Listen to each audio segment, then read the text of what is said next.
everybody, welcome back to my channel and welcome to part 4 of my Fears and Phobias Halloween.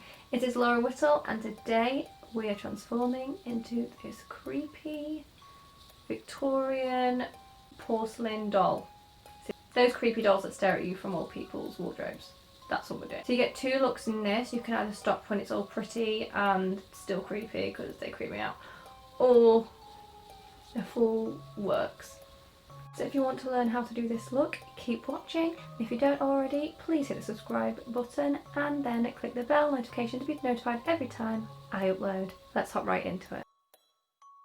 Fab white foundation drops. This is pure white foundation drops basically. This is normally used to lighten your foundation colour, but if you apply a couple layers, it is thick white, just like foundation. So this is perfect to get that porcelain looking skin. Make sure you do your neck, and I'm using a Peaches and Cream PC05 face brush to do this.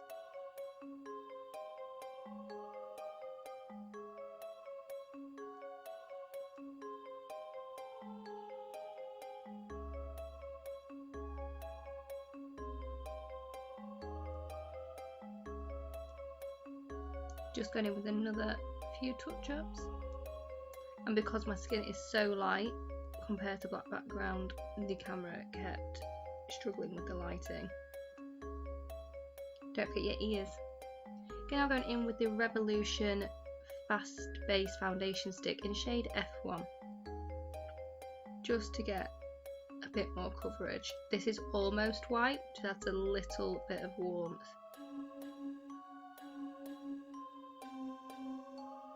It also adds moisture, this foundation, back into my skin because it's slightly oily, and I'm passing that all over the eyelids too. Then we're going in with the RCMA No Colour Powder and a NYX Powder Puff to just set everything down. Now going in with a NYX eye pencil in white. This is one of the slim pencils, and sealing in that waterline.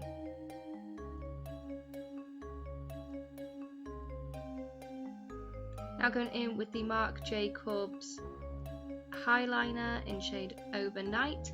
This was gifted. And applying that to the centre of the lash line to extend my natural eye colour. Now going in with the Mehron Paradise paint in white on a long liner brush to extend the whites of my eye.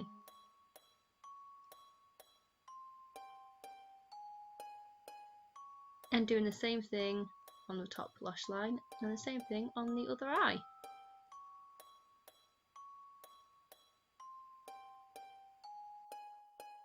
Going back in with the Overnight shade of the highliner from Marc Jacobs in the centre of the eyelid, and surrounding that with white paint on a long liner brush.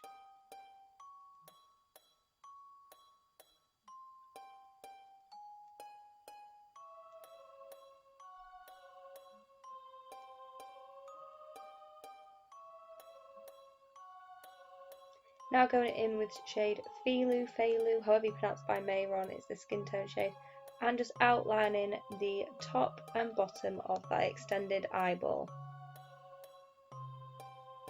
I'm using a really tiny detail brush to do this.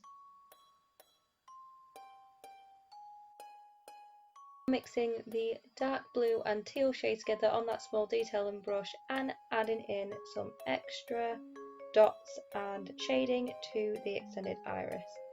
Then going in with the Mehron paint in black and lining that eyeball.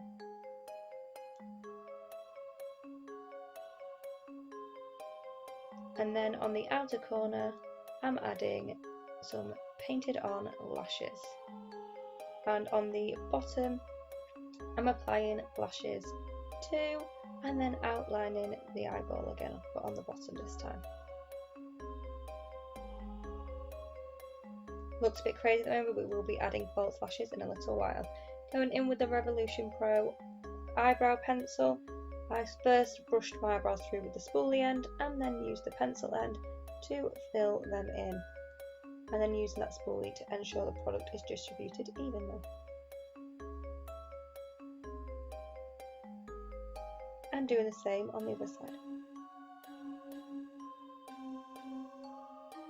Now using the P. Louise flat brush, I am just tidying out those edges.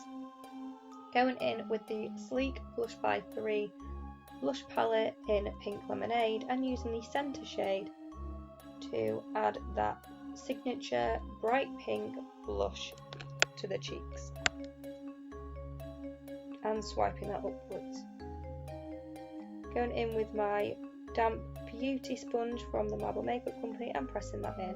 Now going in with shade Vex from the Be Perfect Carnival XL palette on an angled face brush and contouring the entire jawline to make my face look shorter and more round, more like a doll. This just creates an additional shadow.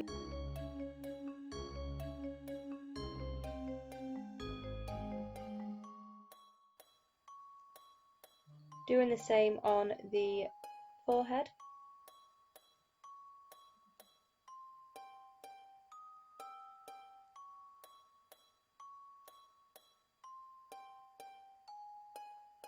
And then going in with shade Fade to lightly contour the cheekbones.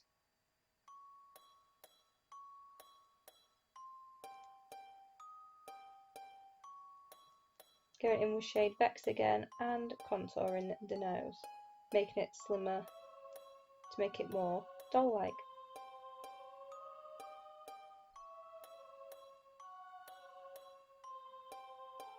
And then contouring underneath the bottom lip to make it appear fuller.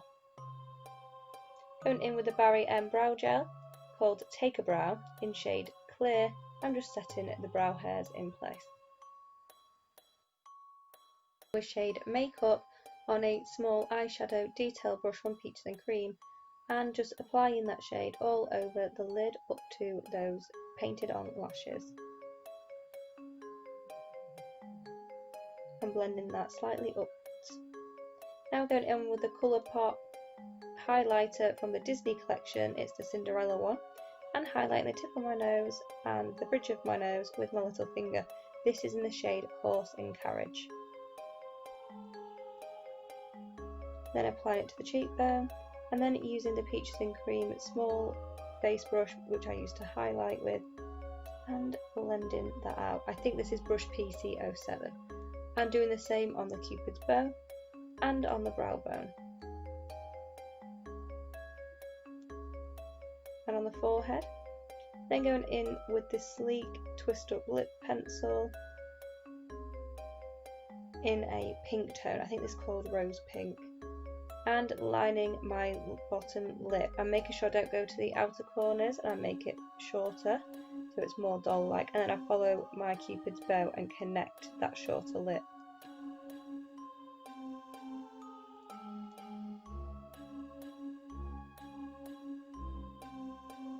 Going in with MAC lipstick in shade Costa Chic. This is a coral sheen kind of finished lipstick.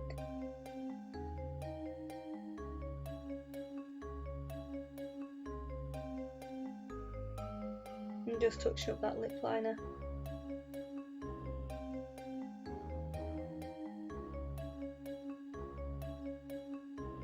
Now applying some lashes. These are in style Sherbet from Sweet Tooth Lashes, and applying them to the black line we painted on above the eyeball. Now to take my hair down and tie it lower. Got a blonde wig and I'm applying my wig cap. Make sure all my flyaways are tucked in best as possible. And then applying my wig, ensuring to connect the clips at the back to make sure it's secured tightly.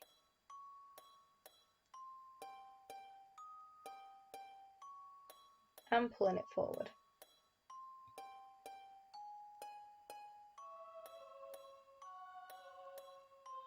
Splitting the hair in two, roughly a centre part. I'm now braiding the hair.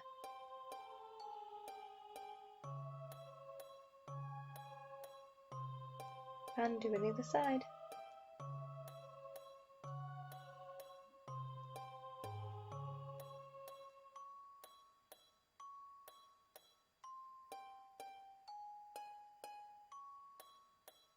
and I'm securing these with blonde hair ties. Now going in with Urban Decay All Nighter and setting my face in place. I've just put on my vintage coat, and this is the first look, the porcelain doll before the special effects and cracks. So you can stop here or you can choose to continue.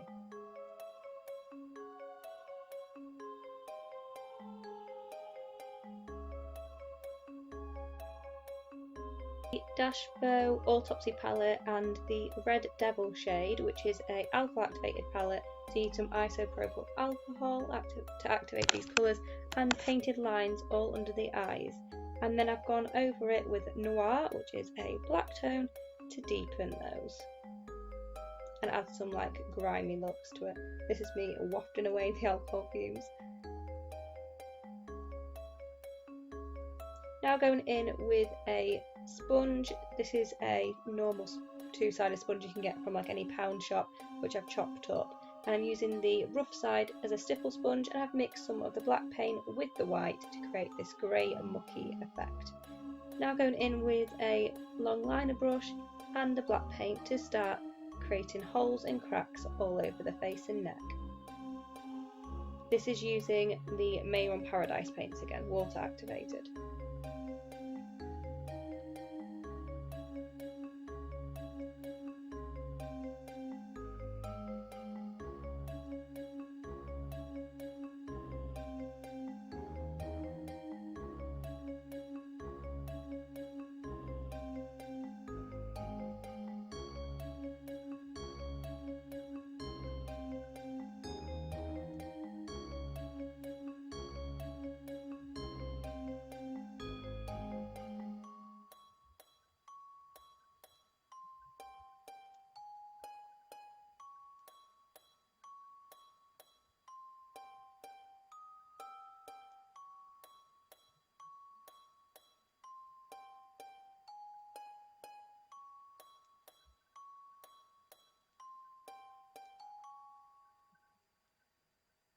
And then doing another hole and some more cracks coming off of it.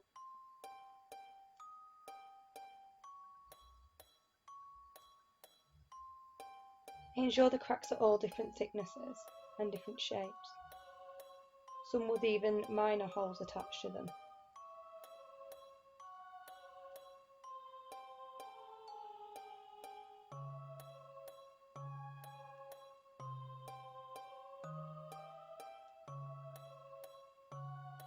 And now going in with the white Mehron paint to highlight some of these cracks and holes, using that tiny detail brush from earlier to do so.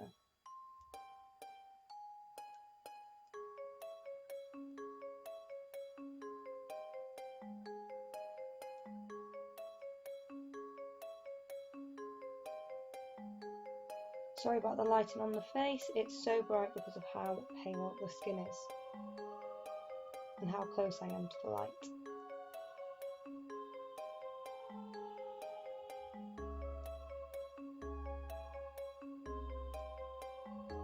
Just going back in with that lip liner one last time, and then just making sure the holes are completely black, so going back over them with that paint again.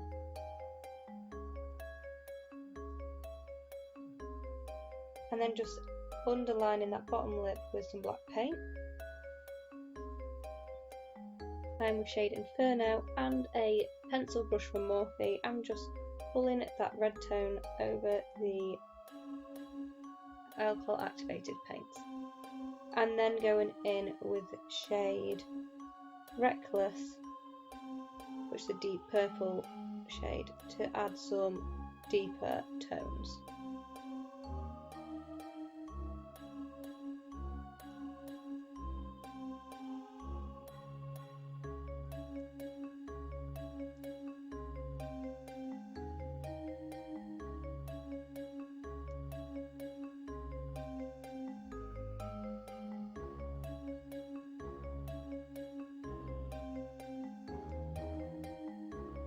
Now making the black paint extra watery, I am dripping the black paint down from the eyes.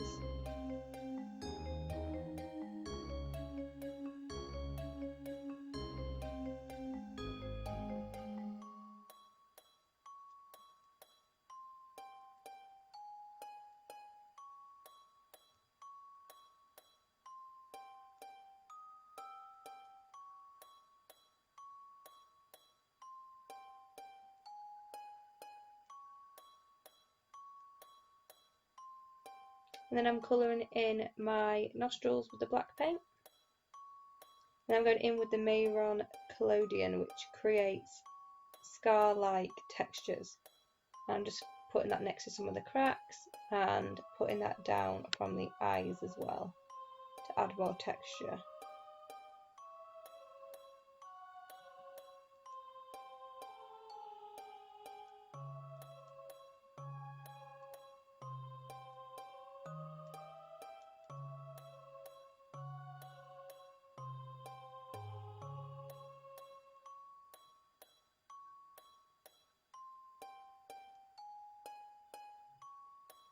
Now going in with the scab blood from Benai, I'm placing that around and just inside the nostrils.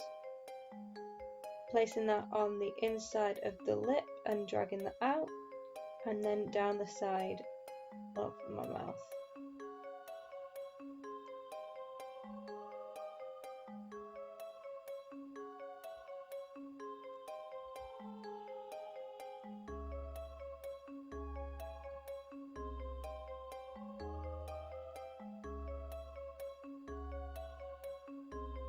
I'm using scab blood because it looks more dried and the texture is less runny, so it gives the perfect effect of that old, it's been there for ages kind of situation.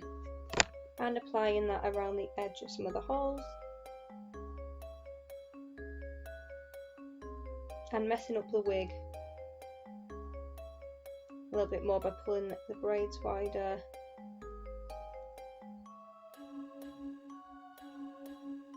These are actually plaits, not braids, I've just realised.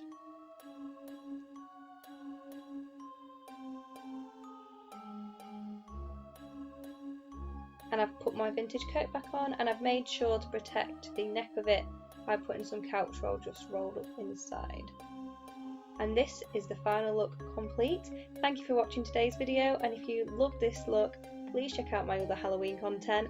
If you don't already, please hit that subscribe button and the little bell notification to be notified every time I upload. If you want more content from me, please go follow me on Instagram and TikTok. It's Laura Whittle MUA. Thank you, and I'll see you all again soon for part 5.